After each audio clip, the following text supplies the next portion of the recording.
Assalamualaikum warahmatullahi wabarakatuh. Subhanallah walhamdulillah wala ilaha illallah wallahu akbar. Allahumma sholli ala Muhammad wa ala ali Muhammad.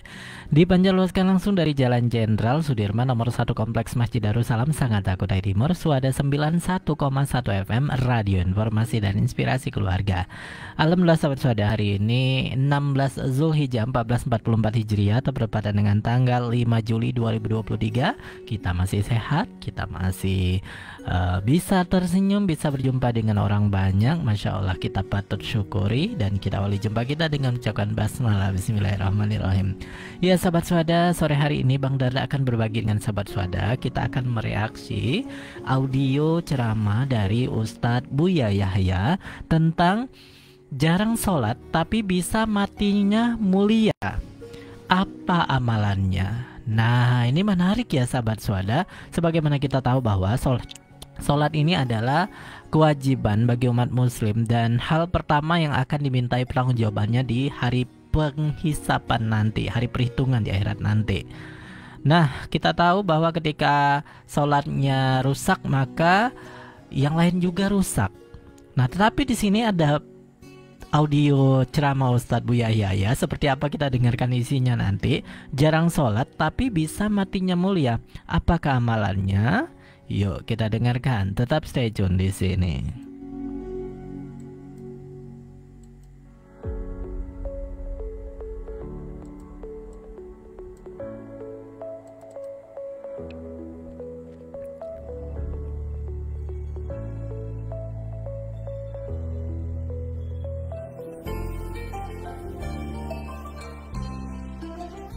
Bismillahirrahmanirrahim. Assalamualaikum warahmatullahi wabarakatuh. Assalamualaikum.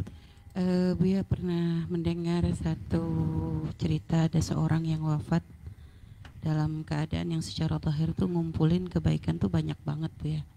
Wafat dalam keadaan ketika dia sedang ihram di malam Jumat dan setelah dia melakukan umrah begitu Buya.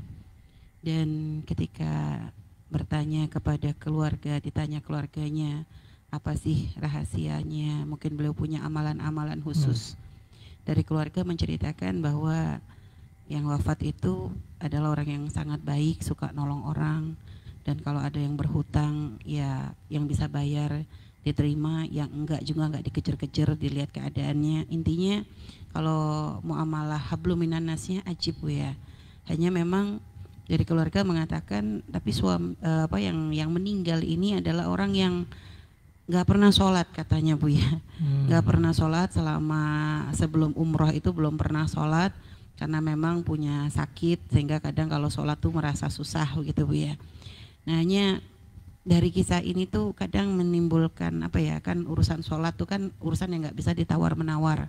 Satu sisi apakah ada hal-hal yang seperti itu dianggap wafat seperti itu dianggap istidraj, ataukah kita tetap harus tetap harus prasangka baik gitu, dan mungkin untuk masalah memahami bagaimana orang yang tidak sholat tapi ternyata bisa mendapatkan wafat yang seindah itu tuh gimana gitu supaya tidak menjadi fitnah sehingga orang yang menganggap yang penting hablum minan nas baik, nanti ya urusan Allah mudah begitu, artinya begitu bisa gitu artinya mendapatkan ya lolos lah gitu loh Bu ya. Nah itu seperti apa memahami hal itu Bu ya. Syukran Bu ya. Assalamualaikum warahmatullahi wabarakatuh. Masya Allah sahabat Suada, jadi ini ada pertanyaan dari sahabat kita bahwa dia ini bagus ya matinya dalam momen yang baik ya, malam Jumat misal ketika sedang ihram. Tetapi berdasarkan informasi dari keluarga, beliau ini yang meninggal dunia dalam keadaan baik ini orang yang tidak sholat kayak gitu ya, tapi urusannya dengan manusia baik ya, minjamin duit, tidak menagih-nagih terus-menerus ketika orang itu kesusahan misalnya. Pokoknya membantu orang yang membutuhkan, dia ini ajib banget. Nah, seperti apa tanggapan Buya Yahya? Apakah benar hal seperti itu? Bagaimana kita menyikapinya? Yuk kita dengarkan kembali. Bagi orang yang punya pemahaman benar urusan nasib seorang manusia, mendengar kisah semacam itu tidak akan jadi masalah. Okay. Bahkan bisa saja orang itu memang selama ini tidak pernah sholat, bablas nggak sholat. Bahkan mungkin juga mabuk, judi, tiba-tiba pengen umroh. Mati di sana. Bisa jadi. Dan diampuni oleh Allah. Kok bisa begitu? Masya Allah. Itu namanya husnul khatimah. Bisa saja perjalanannya tadi adalah di saat di atas pesawat. Itulah saat tobatnya. Masya Allah, Masya Allah, Masya Allah. Dan dia menyesal. Kalau seandainya dia hidup mungkin akan berubah. Cuman sudah dimatikan oleh Allah. Husnul khatimah. Begitu sebaliknya ada orang rajin sholat kepada orang lain baik, tak taunya apa. Lagi mabuk mati. Ada. Namanya su'ul khatimah. Astagfirullahaladzim. Okay. Membaca kisah itu jangan Anda membaca yang terjadi pada orang, diri kita. Yes. Orang itu ya insya Allah khusnudan, bahkan mungkin tidak sholat. Dia sudah mati dan begitu, tapi ada orang lain ahli sholat pun ternyata tiba-tiba su'ul khatimah. Kalau ahli akidah mengatakan, kenapa kok orang katanya ahli sholat, kok tidak su'ul khatimah? Balik ke belakang, bisa saja sholatnya bukan karena Allah, mungkin bajunya haram, segala macam dan sebagainya. Yeah. Yang penting khotimahnya ini loh. Yeah. Kalau khotimah Anda benar, istimewa sudah. Kalau orang ujungnya, waktu akhir hayatnya benar, baik, yaitu al-ibrah itu anggap yang terpenting adalah husnul khotimah. Yes. Semuanya sepakat ini. Kalau husnul, biarpun dia pencoleng, pemabuk, penjudi, tapi kalau husnul khotimahnya baik, maka dia adalah insya Allah adalah orang baik, selesai. Masya Allah. Cuma ini yang harus pahami, semua orang sadar. Siapa yang bisa memastikan semacam itu? Ayo. Yeah. Dia berkata, saya mau mabuk aja deh nanti kalau mau mati sholat. Siapa yang ngasih tahu kalau Anda akan mati nanti ya? Okay. Siapa ini loh yang itu saja yang mati di Mekah itu nggak pernah ada yang ngasih tahu. Malaikat nggak ngomong, cepat ke Mekah ya, tak tunggu di sana. Nggak ada ngomong gitu. Ini kok sok banget orang-orang, kadang-kadang orang ya ini karena lemahnya iman. Justru orang harus takut kita bisa mati sewaktu-waktu. Saat ini bisa mati, Anda bisa mati. Semoga banyak umur semuanya. Amin. Makanya menyadari makna inilah orang takut melakukan kemaksiatan. Yang sudah berbuat baik tidak mau berhenti melakukan kebaikan karena takut jangan-jangan aku mati setelah detik ini. Maka kebaikanku akan aku lanjutkan.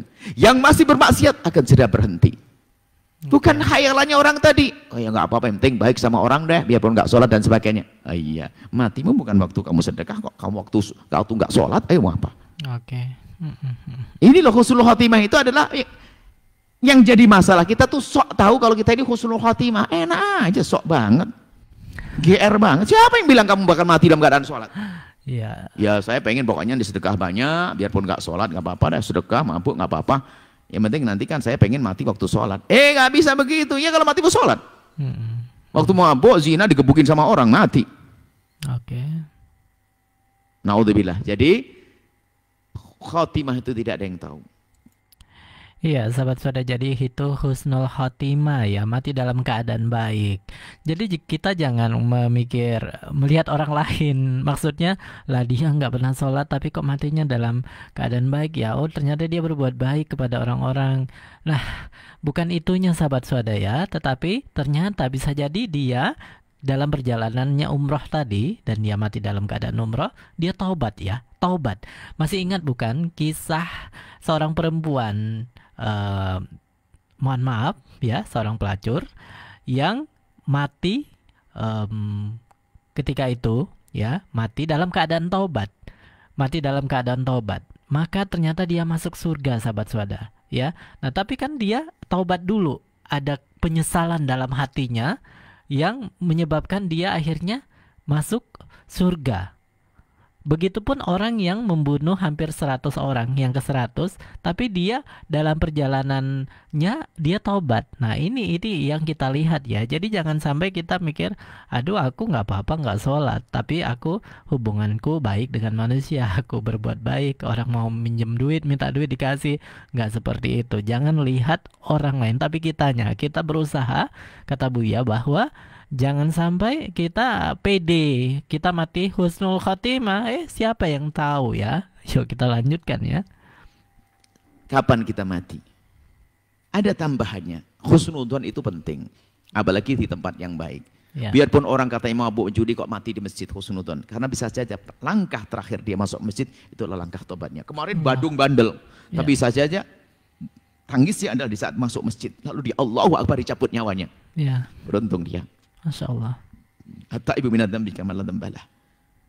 Bertobat dari dosa. Orang bertobat seperti tidak punya dosa. Tapi siapa yang bisa memastikan begitu? Kalau seandainya mati itu bisa minta, sudah hari ini sudah beres, gak orang repot begini minta. Ya Allah, saya mati husnul khotimah waktu saya sujud sholat subuh terakhir. Tahajud beres. Nah, kita minta begitu belum, nanti apa dikasih atau tidak kan nggak tahu. Kita berusaha saat ini menjaga perilaku kita. Makanya memahami makna kematian akhir detik-detik kehidupan kita itu menjadikan orang yang bisa berbuat baik waspada, tidak akan berani menghentikan. Jangan-jangan pas aku berhenti, nanti aku mati saat itu. Yang jelek akan segera berhenti. Karena apa? Jangan-jangan aku segera mati. Kalau tidak aku berubah jadi baik. Itu bukan untuk berkhayal kayak tadi, itu bukan. Itu khayalan. Oh, enak banget dia situ. Istilah lah, yang penting kan hablum minan nas. Kau baik, hablum minan nas baik, hablum minallah nggak baik. Nggak bisa. Harus semuanya, sahabat ya. Nanti su'ul khatimah. Nah, kemudian yang terakhir. Urusan mati baik tidak baik itu urusan Allah. Kita tidak tahu. Kita hanya melihat dohirnya saja. Ya. Dohirnya seperti itu harus husnudzon. Bahkan kalau kita melihat dohirnya kurang baik pun, kita tidak boleh serta-merta mengatakan itu su'ul khotimah. Itu bukan urusanmu. Ya. Su'ul khotimah itu ilmu untuk diri, bukan untuk ilmu untuk nilai orang lain. Tolong catat ini. Ilmu su'ul khotimah, husnul khotimah itu su'ul khotimah, ilmu untuk menilai diri bukan nilai orang lain. Kita tidak boleh nilai orang su'ul khotimah. Ada orang mukanya hitam dan sebagainya, dan sebagainya. Di tempat yang jelek, di tempat judi, mati, mukanya hitam. Sudah terlanjur suudzon. Astagfirullahaladzim. Bisa jadi dia adalah seorang saudara yang sangat mencintai adiknya yang lagi di tempat judi. Dia lagi membisikkan. Ya. Kemudian dicabut nyawanya. Kan tujuannya baik, terlanjur kita suudzon. Ya. Anda jangan suudzon kepada orang yang telah meninggal. Selagi dia ahli iman. Tapi tempatnya jelek, sudahlah urusan dengan Allah. Semoga Allah mengampuni. Tapi saya jangan mati, saya jangan ke tempat itu. Jangan aku mati di situ. Ya. Jadi ilmu su'ul khotimah itu ilmu untuk nilai diri, bukan untuk nilai orang lain. Bahkan ada orang bunuh diri, ternyata tidak bunuh diri, ditolimi, dibunuh sama temannya, lalu digantung, tinggal pergi. Ada? Ayo. Macam-macam. Sudahlah. Kalau ada orang meninggal dunia dari ahli la ilaha illallah, kita doakan semoga Allah mengampuni. Terserahlah masa lalu nggak apa, dia pezina, pemabuk, semoga pezina diampuni. Di saat terakhir dia sakaratul maut diampuni. Gitu aja sudah. Yang penting jangan aku mati dalam keadaan begitu. Jangan-jangan memang jelek beneran. Ya. Sekarang enggak, dengan dirinya, wah gampang husnudzon. Enggak apa-apa kita, yang penting kan hablum minan nas. Sholat enggak usah biar saya mati kayak dia, enggak apa-apa. Dirinya. Astagfirullah. Husnudzon kepada Allah iya, tapi husnudzon kita kepada Allah tentunya harus ada upaya. Kullun muyassarun lima khuliqalah. Langkah hidup kita ini menuju tujuan kita. Kalau memang ahli surga, hidupnya itu digampangkan di surga. Ibadah gampang dan sebagainya. Jadi seperti itu. Ya. Jadi jangan ngentengin siapapun. Yang telah meninggal dunia banyak. Ada orang pemabuk, judi, mabuk dan sebagainya. Ke masjid sekali mati dia. Allah. Masya Allah, Masya Allah, Masya Allah. Ajib. Ada nenek-nenek nggak pernah sholat sepanjang hidupnya. Kakek-kakek nggak pernah sholat. Tiba-tiba datang ustadz umurnya sudah 76. Saya pengen sholat. Saya selama ini nggak sholat. Saya mabuk, judi. Saya pengen tobat. Iya. Baru diajari sholat sehari, mati besok. Enak banget. Apakah Anda pengen begitu? Saya kayak gitu aja deh, mabuk dulu. Pas mabuk mati sebelum tua. Oke. Jangan ngentengin urusan itu. Itu saja insya Allah, hati-hati. Bisa jadi orang itu husnul khotimah yang sesungguhnya. Ya. Akan tapi lihat. Tidak boleh kita contoh dari sisi tidak baikannya. Jangan-jangan kita na'udzubillah mati dalam keadaan tidak baik. Astagfirullahaladzim. Baik sahabat-sahabat, tadi sudah kita dengarkan kata Buya Yahya, Buya Yahya ya. Terima kasih Buya Yahya atas wejangannya ya, luar biasa. Jadi sahabat-sahabat, untuk soal mati su'ul khotimah ini yang kadang kita ini banyak nyinyirnya ya. Aduh susah banget ya ketika kita baca di media sosial menemukan orang meninggal dunia dalam keadaan tidak baik, maka kita langsung memvonis dia itu su'ul khotimah. Astagfirullahaladzim. Tidak boleh seperti itu ya sahabat-sahabat. Itu urusan dia dengan Allah Subhanahu wa ta'ala. Boleh jadi ternyata ada kisah yang kita tidak tahu di baliknya. Nah, oleh karenanya lagi-lagi kita beramal, lihat kita jangan ke orang lain ya. kita bagaimana? Jangan sampai kita merasa iri, ya Allah kenapa dia mati dalam keadaan baik padahal dia tidak pernah sholat ya. Enggak gitu, kita lihat siapa tahu memang dia taubat tadi ya.